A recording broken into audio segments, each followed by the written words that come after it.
Hey everybody, Model Man Frank here. A little progress on this Club Cub. As you can see, I added a motor mount to the front of it. I'm actually slicing this off because I'm going to be putting a backing plate here because that way I can get this motor to set on there perfectly.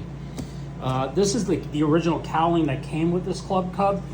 I'm going to toss this and I'm actually going to do something better. I'll probably make it out of foam board. Those you foamy guys out there will probably think that's a great idea.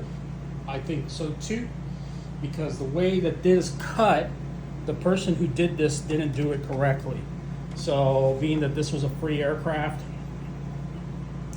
I added these fairings so I'm able to put the windshield on, which I had to make a template.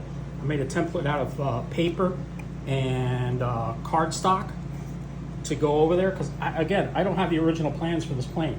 This is a Brodak kit. I can't find any information on Brodak kits and I can't get any free stuff.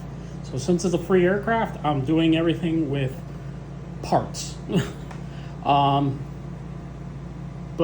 again, that's just all the information I have for you guys right now, and I figured I'd give you guys a little bit of a heads up on what's going on with this beautiful Club Cub.